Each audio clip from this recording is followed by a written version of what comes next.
अस्सलामुअलैकुम प्यारे दोस्तों, मैं हूं साउथ कोरिया से अब्बास हुसैन और आप देख रहे हैं मेरा यूट्यूब चैनल कोरिया पाक इन्फो। प्यारे दोस्तों, आज की मेरी वीडियो का टॉपिक है पाकिस्तान में जिन लोगों ने ईपीएस का टेस्ट पास कर लिया है और साथ स्किल टेस्ट भी क्लियर हो गया है और मेडिकल करा के जब अब अपनी फाइल जमा कराने लगेंगे उसमें आप अपनी कौन कौन सी कैटेगरी सेलेक्ट करेंगे तो आपके फ्यूचर के लिए कोरिया में बेहतर है, उस टॉपिक के ऊपर है। मेरे दोस्तों, मेरी तरफ से उन तमाम दोस्तों को बहुत बहुत मुबारक हो जिन्होंने इस 2024 के पहले मरले में बहुत ज़्यादा मेहनत की और उन्होंने अपना टेस्ट पास किया, स्किल टेस्ट क्लियर किया और अब आप अपने कागज़ जमा करा रहे हैं। उसके बाद आपकी फ़ाइल कोरिया आ जाएगी और जैसे ही यहाँ से एचआरडी से आपकी मंजूरी होगी तो आपको 2 साल का टाइम मिल जाएगा कोरिया में मुलाजमत करने के लिए दरख्वास्त के हवाले से। 1 साल में 5 मरतबा सिलेक्शन होती है और अब आपका आगे नसीब होगा कि आपकी जो सिलेक्शन है वो किस मरतबा होती है, पहले क्वार्टर में, दूसरे में या आखिरी में, या कब होती है या नहीं होती है, अब आपका नसीब है। ये फाइल आप अब अपनी जब फाइनल जमा कराएंगे उसके बाद जो आपका फाइनल काम होगा वो आपका फाइनल काम होगा सिर्फ और सिर्फ आपके अपने माँ बाप को रिक्वेस्ट करनी है और ख़ुद आपने अपने लिए दुआ करनी है ताकि आपके रिज्क में आसानी और आप कोरिया आ जाएं। प्यारे दोस्तों, ये तस्वीर भी आप लोगों के सामने होगी। इसमें 33 किस्म की मुख्तलिफ कैटेगरीज हैं जिनको आप सेलेक्ट कर सकते हैं, लेकिन उनमें से मैं सिर्फ और सिर्फ जो मेरे अंदाजे के मुताबिक, और मुझे कोरिया में तकरीबन 15 साल होने वाले हैं, जो मेरा तजर्बा है, जो मैंने वो पढ़ी है, उसमें से आपके लिए कौन सी सबसे ज़्यादा और बेहतर रहेंगी जिसमें आपको ख़तरनाक काम भी नहीं करना पड़ेगा और आप उसमें पैसे भी अच्छे बना सकेंगे, तो वो तकरीबन मैंने उसमें 33 में से तकरीबन 7-8 कैटेगरीज हैं जिन्हें मैंने सेलेक्ट किया है। वो मैं आपको तफसील से बता देता हूँ और उनके बारे में भी बता देता हूँ कि ये कौन कौन सी हैं और किस तरह होती हैं। फिर आपकी अपनी मर्जी है कि जिसे आपका दिल करे आप उससे जो है ना वो क्लिक करें। और यहाँ पर बताने से पहले ही मैं ये थोड़ा बता दूँ, जो 25 के बाद वाली हैं तकरीबन 8-10 हैं, वो तो आपने बिल्कुल नहीं करनी, क्योंकि उसमें जो है ना वो ज़्यादातर रिसाइकलिंग का काम होता है जिसमें लोहा भी आ जाता है, प्लास्टिक भी आ जाती है, बहुत सारा आ जाता है, तो उसमें बहुत काम ख़राब होता है जिसमें आपका काम करना बहुत मुश्किल हो जाएगा। तो उसमें सबसे पहले जो मैंने सिलेक्शन किया है, ये जो आपके पास टेबल बना हुआ है, जो 4 पेपर अभी आप जमा कराएंगे, उनमें से एक पेपर ऐसा है जिसके ऊपर उन्होंने पूरी डिटेल लिखी है कि आप किस किस काम पे किस काम जो काम आप करना चाहते हैं उनमें से 3 के ऊपर आप क्लिक करें। तो उनमें जो 8वें नंबर पर आती है plump paper and paper production, यानी कि ये 8वें नंबर की जो तरतीब है उसमें 8वें नंबर पर आती है।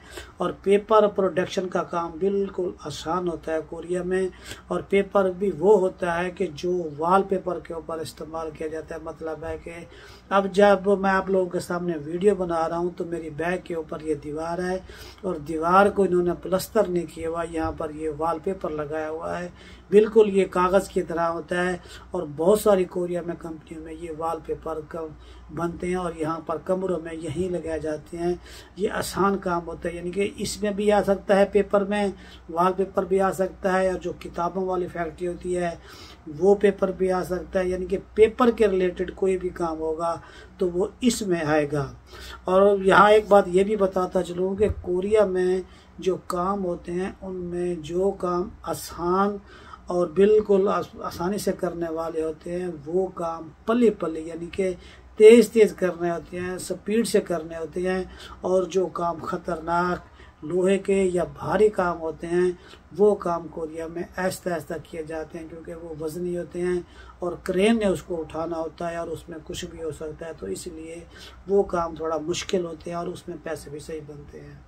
और दूसरे नंबर पर कोरिया में जो बेहतरीन काम है मेरे अंदाजे के मुताबिक, वो जो टेबल है उसमें 3वें नंबर पर आता है रबड़ एंड प्लास्टिक प्रोडक्शन, यानी कि लोहे की कोई भी चीज़ बनती है लोहे ये प्लास्टिक की कोई भी चीज़ बनती है तो उसे एक डाई बनाती है। तो इसी तरह कोरिया में उस डाई से प्लास्टिक के बर्तन हो गए, प्लास्टिक की कुर्सियाँ हो गई, प्लास्टिक के टेबल हो गए, हत्ता के वो जो डाइयाँ होती हैं उनसे एल्युमिनियम के भी छोटे छोटे पीस बनाए जाते हैं। यानी कि जो प्लास्टिक के पाइप हो गए या प्लास्टिक की वाचलें, बहुत कुछ है कोरिया में जो प्लास्टिक के ज़रिए बनाया जाता है। बाल्टियाँ होगी, कुछ भी हो गया। तो ये CNC बड़ी बड़ी मशीनें होती है, MCT मशीनें, तो उसमें प्रोग्रामिंग कर देते हैं और उसमें जो है ना, अगर आपका उस कंपनी में कॉन्ट्रैक्ट आ जाता है तो आप खुश नसीब होंगे। वो मशीनों में वो जो दाना होता है वो डाल देते हैं और मशीन के ऊपर गिनती वगैरह तादाद लिख देते हैं कि इतने पीस आज निकालने हैं। तो वो मशीन खुद ब खुद पीस बनाकर बाहर रख देती है और आपने उसे बाहर से सफ़ा करके सिर्फ और सिर्फ उठा कर पैक करके रख देना होता है। यानी कि ये प्लास्टिक मोल्डिंग का जो काम होता है, रबड़ मोल्डिंग का जो काम होता है, वो इस टाइप होता है। जो कोरिया में दूसरे नंबर पर, तीसरे नंबर पर बेहतरीन काम आते हैं, वो इस तरह के काम आते हैं। और जो अच्छी कंपनियां हैं प्लास्टिक मोल्डिंग की, तो वहाँ पर बहुत ज़्यादा सफाई होती है और साफ़ सुथरे काम होते हैं। और उसके बाद तीसरे नंबर पर जो बेहतरीन काम आता है, जो टेबल है उसमें 15 नंबर पर है और उसमें आता है बेसिक मेटल का काम, यानी कि जो लोहे का काम होता है बेसिक, यानी कि जो लोहे से कोई भी चीज़ बनती है या मोल्ड बेस का काम लगा लें या लोहे से, यानी कि कोरिया में जो मैन्युफैक्चरिंग के काम होते हैं जिसे चीजुब कहा जाता है या पूरी सनम कंपनियां कहा जाते हैं, तो 90% उन कंपनियों में लोहे के काम होते हैं। लोहे की बड़ी बड़ी चादरें भी हो सकती हैं, CNC के उसमें काम हो सकते हैं, MCT का भी काम हो सकता है, NC का भी काम हो सकता है, डायों का भी काम हो सकता है। यानी कि लोहे के लिहाज से कोई भी काम हो सकता है जिससे लोहे को मोल्ड करके उससे कोई नई चीज़ तैयार की जाती है। क्योंकि कोरिया पूरी दुनिया में अब ऐसा कंट्री बन चुका है जो दूसरे कंट्री में अपने मुल्क से चीज़ें बनाकर बेचता है। एक तो होता है चीज़ें जो इस्तेमाल होती हैं और एक वो चीज़ें होती हैं जो उन चीज़ों को बनाती हैं, यानी कि मेन डायों का भी काम करता है। तो इस लिहाज से मेटल में कोई भी काम आ सकता है। तो ये भी एक बेहतरीन और अच्छा काम होता है अगर आप इसके ऊपर क्लिक करेंगे।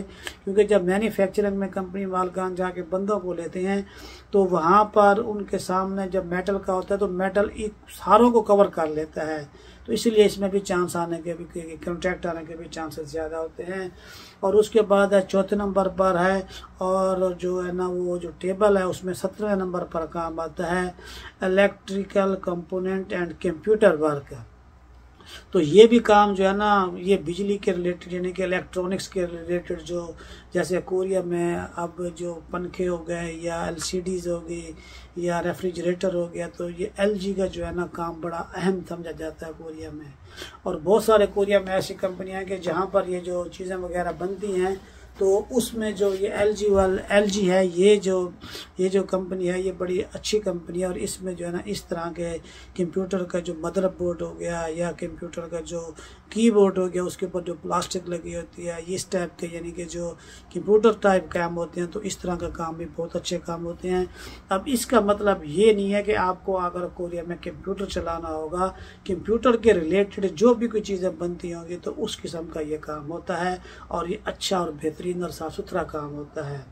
उसके बाद जो टेबल है उसमें 19 नंबर पर जो काम खड़ा हुआ है वो है इलेक्ट्रिकल इक्विपमेंट, यानी कि जो बिजली के जो पुर्जों के लिहाज से, जो वायरिंग के लिहाज से, तारों के लिहाज से, जितने भी बिजली के रिलेटेड जो काम होते हैं वो इस किस्म का काम होता है। और ये भी बहुत अच्छा काम होता है जी। इस काम में जो भी लोग आते हैं और जिन लोगों का कॉन्ट्रैक्ट आता है तो वो कंपनियां, यानी कि लिमिटेड और अच्छी कंपनियां होती हैं। ये नहीं है कि आम काम हो गया, यानी कि यहाँ पर ज़्यादातर उन्हीं लोगों को वो एडवांटेज देते हैं जिन लोगों का दिमाग और IQ लेवल अच्छा होता है। क्योंकि इलेक्ट्रॉनिक्स में कोई भी चीज़ बनाई जाती है तो उसकी जो लंबाई, चौड़ाई, मोटाई होती है वो बड़े मायने रखती है। और ये काम भी सीखने वाला होता है। अगर बंदा ये काम सीख ले तो बंदे के हाथ जो है ना वो सोने के बन जाते हैं। और उसके बाद 20वें नंबर पर जो आपके पास टेबल है उसमें जो लिखा हुआ है 20वें नंबर पर वो है मशीनरी एंड इक्विपमेंट, यानी कि मशीनों का काम। तो मशीनों का काम का मतलब ये कि CNC होगी, MCT हो गई या जो है ना NC का काम हो गया। तो ये ऐसे काम है जिसमें प्रोग्रामिंग की जाती है।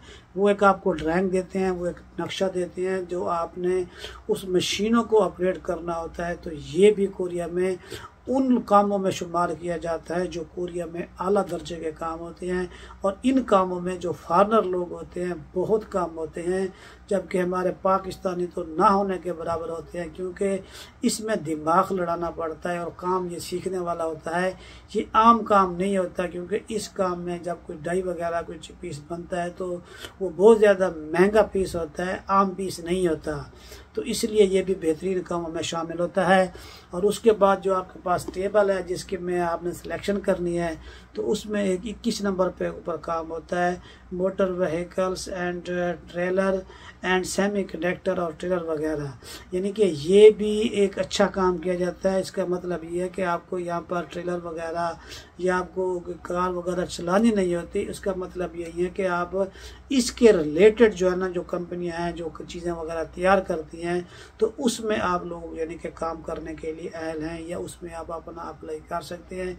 यानी कि जो ट्रैक्टर वगैरह हो गए या जो सेमी कंडक्टर हो गए, जब आप एक CNC की मशीन चलाते हैं तो उसके साथ एक मशीन होती है जिसे सेमी कंडक्टर बोला जाता है।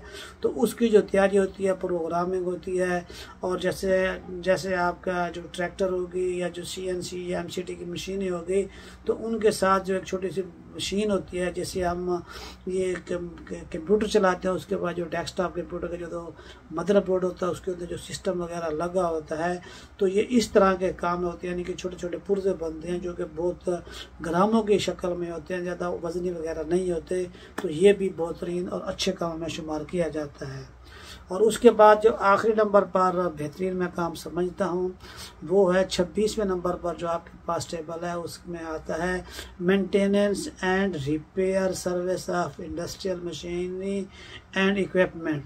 यानी कि जब लोहे का काम कोई भी होता है तो उसे जब वो मशीनें तैयार करती हैं, मशीनें बनाती हैं, तो जब उसकी जो मशीनें होती हैं वो ख़राब हो जाती हैं, उनको रिपेयर किया जाता है या उनकी सर्विस की जाती है या उनको मेंटेनेंस की जाती है। तो ये भी कोरिया में एक तरह से सीखने वाला काम होता है, अच्छा और साफ़ सुथरा काम होता है।